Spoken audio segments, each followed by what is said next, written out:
Bienvenue sur Tsunami IA, le podcast dédié à la déferlante de l'intelligence artificielle. Je suis Dimitri, votre hôte, et avec l'aide de mes assistants IA Josh et Juniper, nous allons naviguer ensemble à travers cet océan de changement technologique. Si vous aussi vous avez le sentiment que l'IA est un changement majeur sur lequel il faut réfléchir et s'informer, ce podcast est fait pour vous. Nous explorons, nous décryptons, et surtout nous essayons de surfer sur cette immense vague de transformation que l'IA apporte à notre société.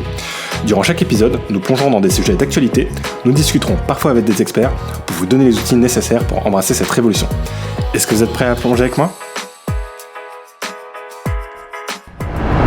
Alors cette semaine, on va parler du dernier modèle open source de Meta, de l'intelligence artificielle qui s'invite aux Jeux Olympiques de Paris et de l'effondrement des modèles de l'IA. Mais avant tout, et avant de commencer cet épisode, comme d'habitude, je tiens à vous remercier pour tous vos retours sur les épisodes précédents. Et voilà, même si on est dans une période de vacances, ça fait toujours plaisir d'avoir quelques retours sur les épisodes des semaines passées. Et cette semaine, c'est toujours un petit peu la période des congés. C'est toujours un petit peu compliqué pour moi de faire des épisodes un peu plus longs, même si vous le voyez, là je suis de retour avec le setup habituel. J'ai vu qu'il y en avait quelqu'un qui s'était un petit peu plaint du son, qui était un petit peu moins bon sur les épisodes précédents.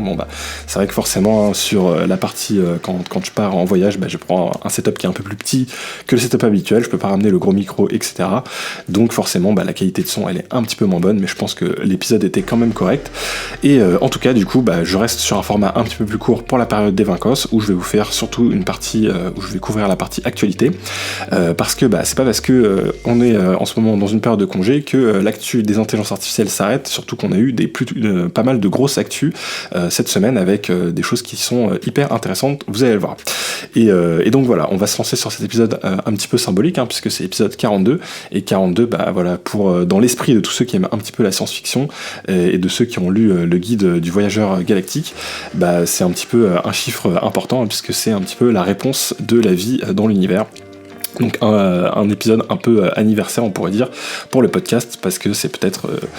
qui sait, une intelligence artificielle nous sortira peut-être cette réponse-là plus tard, quand les modèles seront un peu plus entraînés. Et je suis sûr que ChatGPT, si vous rentrez dans une conversation un petit peu geek avec lui, il n'hésitera pas à vous répondre cette réponse, si vous lui demandez la réponse à la question ultime de la vie. Et donc, sans plus tarder, on va commencer avec une news qui concerne Meta,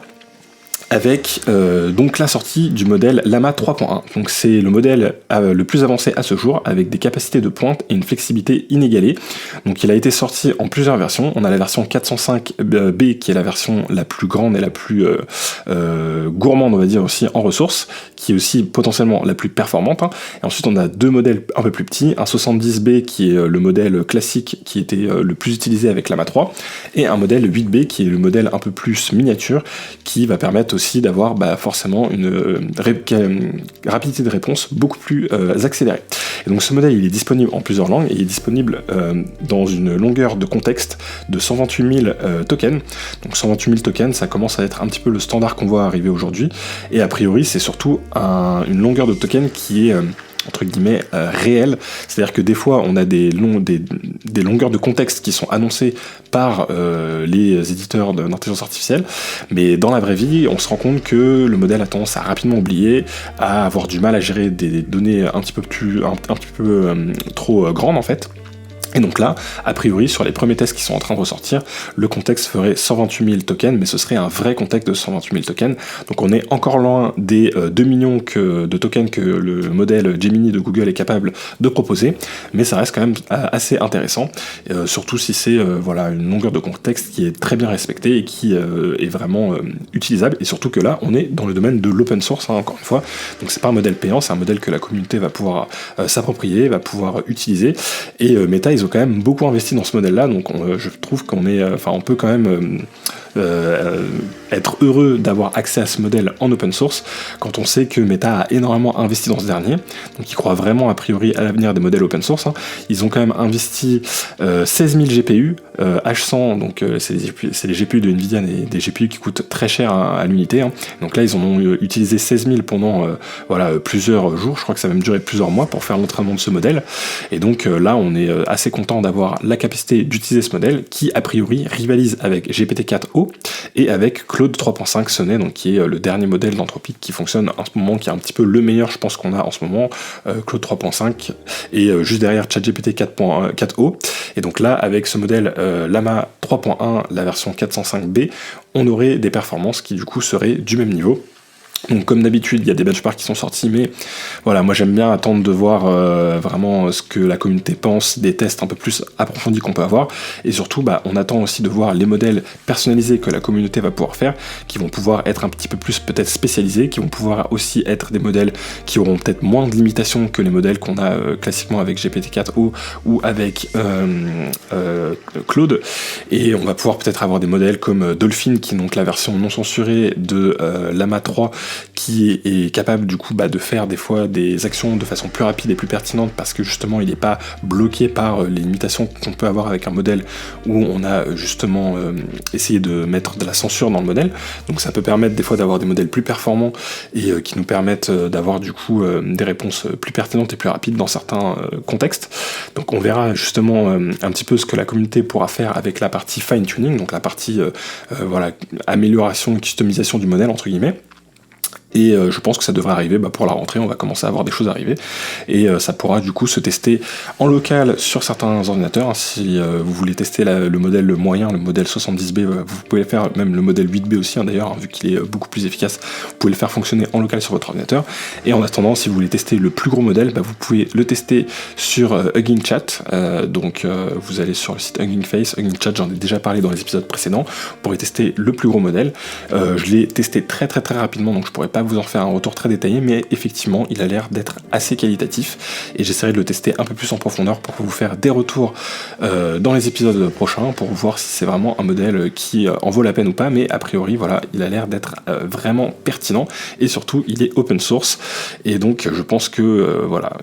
ça va permettre d'avoir le niveau d'un GPT-4o, mais sur un format open source qui change un petit peu toute la donne, puisque ça va permettre à toute une économie de se créer autour de ce modèle là, surtout qu'il est vraiment utilisable de façon entièrement gratuite avec la licence que Meta propose. La seule contrainte qu'ils ont, c'est que si vous dépassez 700 millions d'utilisateurs, il faut contacter Meta pour discuter de termes commerciaux si vous continuez d'utiliser le modèle. Mais bon, 700 millions d'utilisateurs, je pense que vous aurez pas mal de marge. Ensuite, on a une news qui concerne Mistral AI, qui du coup Mistral, l'entreprise française qui travaille sur l'intelligence artificielle, et donc qui a présenté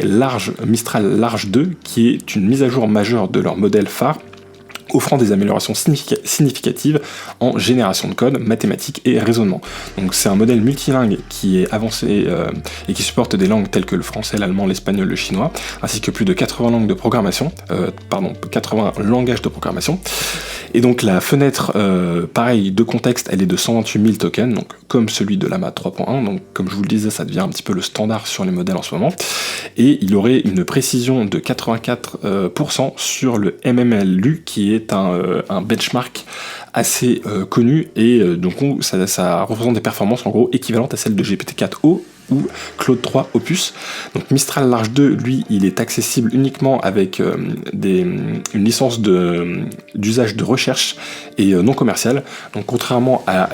au modèle Llama 3.1, il n'est pas open source. Donc il faut contacter Mistral si vous voulez en avoir une utilisation commerciale, mais il a l'air par contre d'être très performant.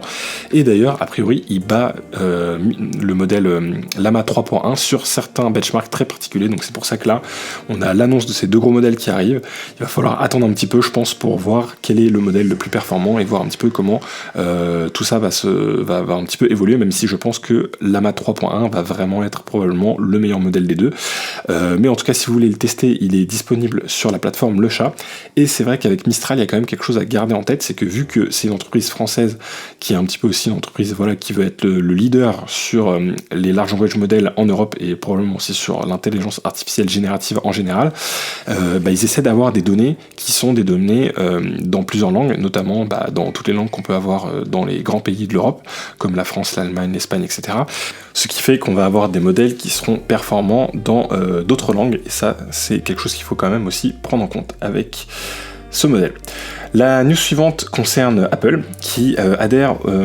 qui a rejoint 15 autres entreprises technologiques en signant les directives d'intelligence artificielle responsable de l'administration Biden. Ces directives, présentées pour la première fois dans un décret en octobre, sont des protocoles de sécurité non contraignants visant à encourager un développement et un déploiement responsable de l'IA. On en avait d'ailleurs parlé, je crois, quand ils en avaient annoncé ces directives. Donc les entreprises signataires s'engagent à suivre des protocoles de sécurité, tester leurs modèles pour détecter les biais et les risques de sécurité, et permettre au gouvernement gouvernement de consulter les résultats de ces tests. Le décret d'octobre oblige également les agences fédérales à utiliser l'IA de manière responsable, à prévenir les discriminations potentielles et à créer des normes pour mieux identifier le contenu généré par l'IA. Donc en fait, ça ressemble un petit peu à l'IA Act qu'on a en Europe, mais c'est un petit peu plus léger. On verra un petit peu aussi comment ça s'appliquera. Mais j'ai l'impression que là, pour le coup, ils ont essayé de faire quelque chose qui était un minimum engageant pour les grands acteurs principaux de la technologie, mais au moins ils ont incité, en tout cas ils ont envoyé ces directives uniquement vers les gros acteurs sans forcément créer des très grosses contraintes pour toutes les autres entreprises, contrairement un petit peu à ce que l'IA Act va apporter, même si on ne sait pas encore quel va vraiment être l'impact de cette législation. Voilà, il y a toujours forcément un risque que avec ces législations supplémentaires, on crée des grosses barrières à l'entrée pour les plus petites entreprises et que on ait uniquement les très grosses entreprises qui puissent très facilement, en tout cas avec une plus grande facilité, se conforter à toutes ces réglementations et qu'on élimine un petit peu les éventuels concurrents qu'on pourrait créer dans les pays européens. Ensuite, on a une news qui concerne Intel, donc Intel qui fait partie des sponsors officiels des Jeux Olympiques de Paris 2024, qui propose une expérience en fait à laquelle j'ai pu participer. Donc cette expérience, elle est au niveau du Stade de France. Donc si jamais vous avez des billets pour aller voir un événement au Stade de France, vous pourrez directement aller tester ça. Ils ont un stand qui est à l'entrée du stade, à l'intérieur du stade, mais faut quand même avoir un ticket pour rentrer au niveau de cette zone-là. Je m'embrouille dans mes trucs là.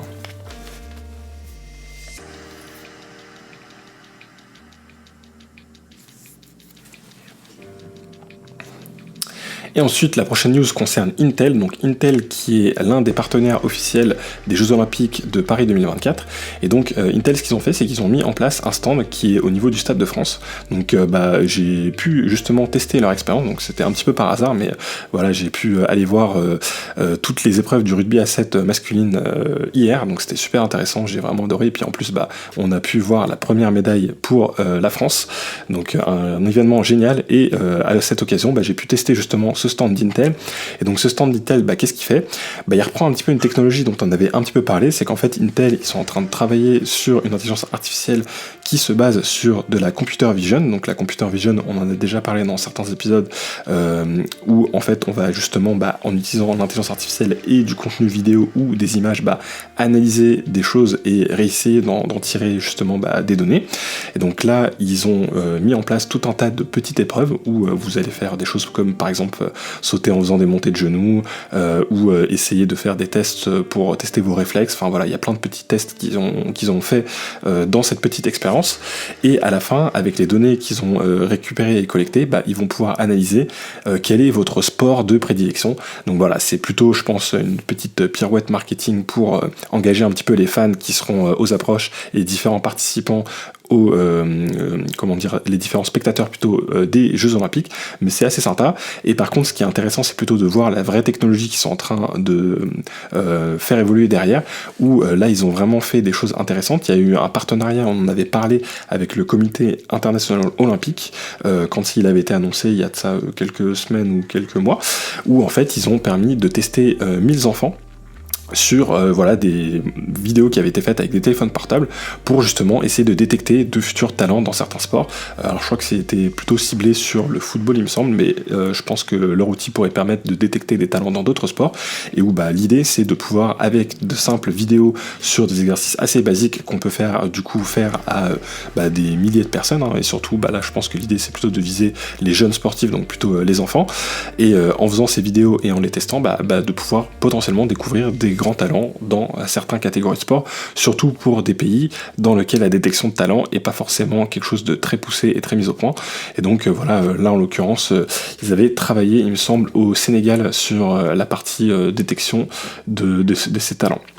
Donc voilà, une expérience plutôt sympa à faire. Si jamais vous passez au Stade de France, n'hésitez pas à aller y faire un tour, comme ça vous pourrez tester quel est votre sport de prédilection. Donc encore une news concernant les Jeux Olympiques.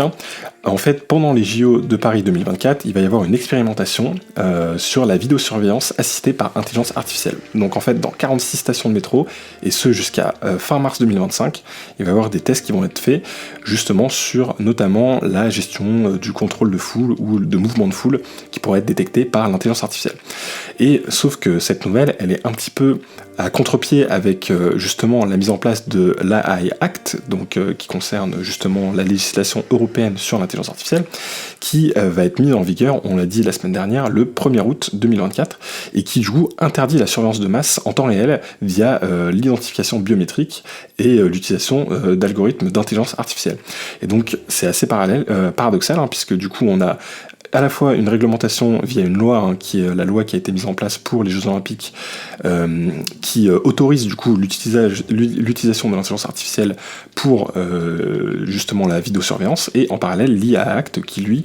interdit ce genre d'utilisation. Donc forcément on a des préoccupations qui ont été soulevées par cette contradiction, et on a des organisations telles que Amnesty International qui craignent que l'expérimentation ne devienne permanente et entraîne des abus. Le ministère de l'Intérieur assure que la détection qui a été mise en place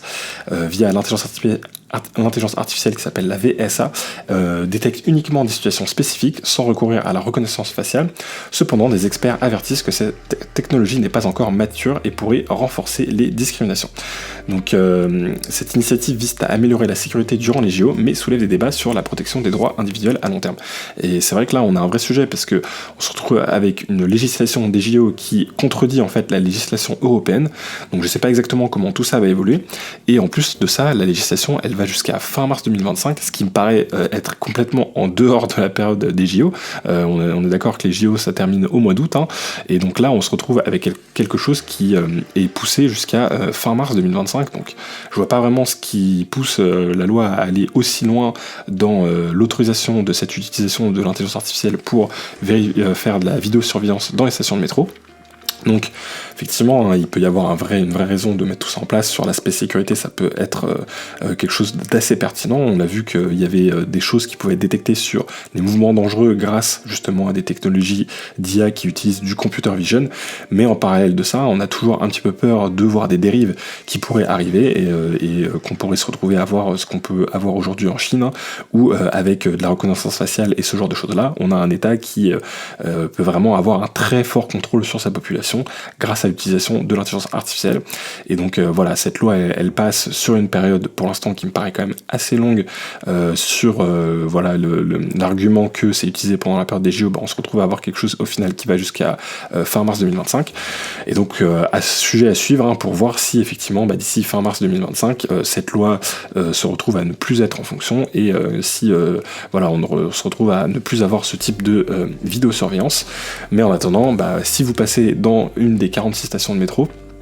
pendant la période, vous serez peut-être du coup analysé par une IA, en espérant que effectivement il n'y ait aucune utilisation de reconnaissance faciale ou autres technologies un petit peu plus avancées qui sont interdites par l'IA Act. La prochaine news concerne un groupe de chercheurs qui a publié une étude dans Nature expliquant le phénomène de l'effondrement des modèles. Lorsqu'ils sont formés sur des données générées par d'autres modèles d'IA, ce phénomène survient lorsque des modèles d'intelligence artificielle sont entraînés de manière répétée sur des données qu'ils ont eux-mêmes générées. Cette pratique peut entraîner une dégradation progressive de la qualité des modèles, les rendant incapables de représenter correctement la distribution des données d'origine. Cela est particulièrement préoccupant pour les modèles de langage, les larges langages modèles comme GPT-3 ou GPT-4, qui risquent de perdre les informations essentielles et de produire des résultats de plus en plus erronés. Les chercheurs soulignent l'importance de continuer à utiliser des données authentiques produites par des humains pour maintenir la stabilité des modèles d'IA. Donc en gros, qu'est-ce qu'ils ont fait ?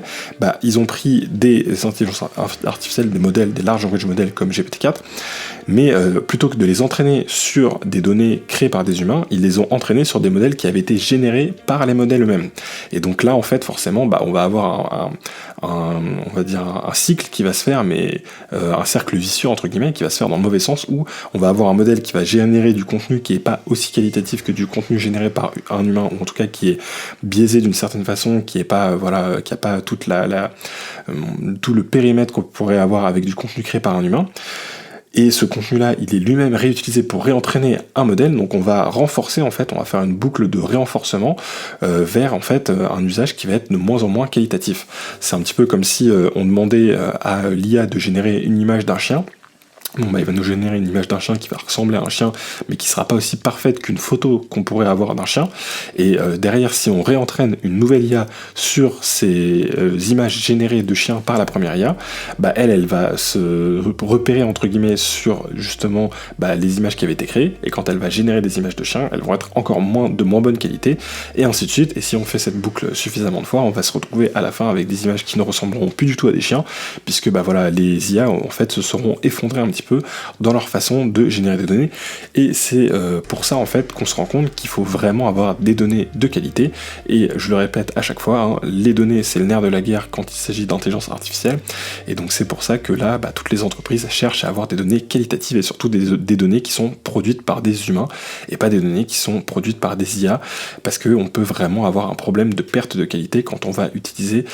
des intelligences artificielles qui vont générer du texte pour entraîner d'autres intelligences artificielles. Et pourtant, c'est des choses qui sont utilisées, donc je sais pas jusqu'à quelle proportion, mais je sais que par exemple le modèle Llama 3.1 dont on a parlé plus tôt dans cet épisode, il a été en partie entraîné sur des données génériques, donc qui auraient été générées par d'autres modèles d'intelligence artificielle. Mais bon, je pense que c'est plutôt pour une petite partie des données, et peut-être aussi que Meta utilise des techniques particulières pour s'assurer justement que la qualité de ces données ne soit pas trop impactée par ces données qui sont elles-mêmes utilisées par des IA. Mais le problème, c'est que si on a des entreprises qui commencent à entraîner leur modèle sur ce qu'elles trouvent sur Internet, aujourd'hui on se retrouve avec beaucoup de contenu sur Internet qui est en partie modifié ou édité par des intelligences artificielles, et donc du coup on pourrait avoir une véritable perte de la qualité avec ces données-là. Donc on verra un petit peu comment tout ça évoluera. Mais il peut y avoir un véritable souci, en tout cas, à entraîner ces modèles de plus en plus sur des données qui sont elles-mêmes générées par des IA. Ensuite, on a une news qui concerne les acteurs hollywoodiens qui se mettent en grève contre les géants du jeu vidéo tels que Activision, Warner Bros ou Walt Disney pour protester contre l'utilisation de l'intelligence artificielle après 1 an et demi de négociations sur un nouveau contrat. Les deux parties ont trouvé un accord sur plusieurs points clés, mais les protections liées à l'utilisation de l'IA restent un obstacle majeur. Donc la grève, elle est organisée par le syndicat de la SAG-AFTRA qui fait suite aux inquiétudes concernant l'utilisation de l'IA générative pour reproduire les voix et apparences physiques des artistes sans une compensation équitable. Donc le syndicat affirme que les employeurs refusent de garantir des protections claires et applicables contre l'abus de l'IA. Les studios de jeux vidéo, eux, de leur côté, estiment avoir déjà fait des concessions suffisantes, et la porte-parole notamment des 10 producteurs de jeux vidéo en négociation affirme que leur offre répond aux préoccupations de la SAG-AFTRA, incluant des protections significatives contre l'IA et exigeant le consentement et une compensation équitable pour les artistes. Et donc en fait ce conflit, il fait un petit peu reflet au conflit qu'il y avait déjà eu il y a de ça quelques années plutôt, l'année dernière par les acteurs américains du cinéma et de télévision qui a duré 118 jours et ils avaient fait une grève donc, de 118 jours pour justement lutter contre ce qui pourrait se passer avec l'évolution des intelligences artificielles. Et finalement, au bout de 118 jours de grève, ils avaient trouvé un accord. Mais certains économistes ont estimé que cette grève, qui avait duré 118 jours, aurait coûté environ 6,5 milliards de dollars à l'économie californienne. Donc c'est des grèves qui ont quand même des véritables conséquences, parce que derrière, il peut y avoir des retards dans la production ou autre de films ou de séries. Donc la SAG-AFTRA, je pense, a quand même un vrai pouvoir là-dessus, et forcément ils essaient de défendre les intérêts des acteurs face à l'avènement de l'intelligence artificielle. Maintenant, ça reste un syndicat qui est uniquement localisé aux États-Unis et qui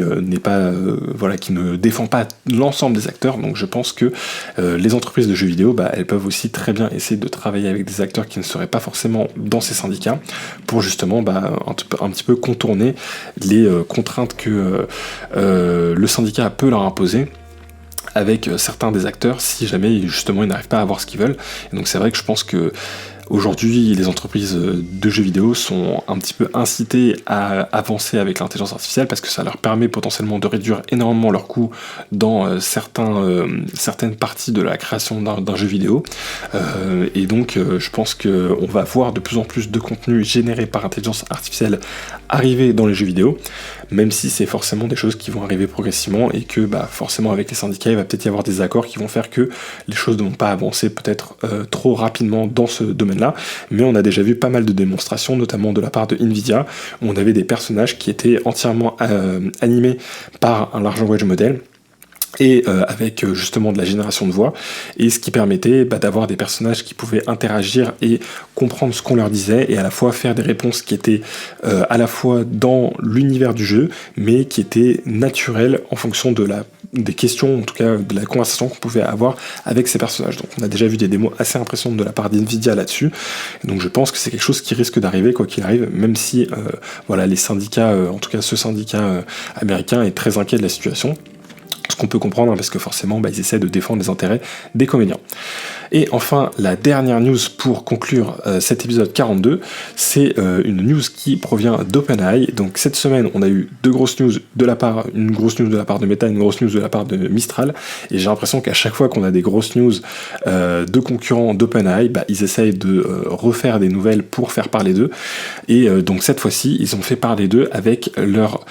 système qui s'appelle SearchGPT, qui est un moteur de recherche basé sur l'intelligence artificielle et qui est conçu pour fournir des réponses précises et organisées en temps réel à partir du web. Actuellement en prototype, il est accessible à 10 000 utilisateurs pour des tests. Il utilise le modèle GPT-4o. SearchGPT, il résume les résultats et fournit des attributions claires et des liens vers les sources. Contrairement au moteur traditionnel, SearchGPT offre des descriptions concises suivies de liens, comme pour une recherche,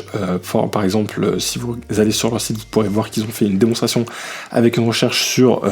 un festival de comment trouver un bon festival de musique en Caroline du Nord. OpenAI collabore avec des éditeurs tels que The Wall Street Journal et Vox Media pour justement réussir à avoir des sources de qualité et ne pas utiliser des données d'articles ou de journaux qui n'auraient pas donné leur accord. En plus des réponses textuelles, SearchGPT propose des réponses visuelles et peut donc du coup vous générer du contenu avec de la génération d'images, mais aussi directement envoyer vers une vidéo YouTube par exemple.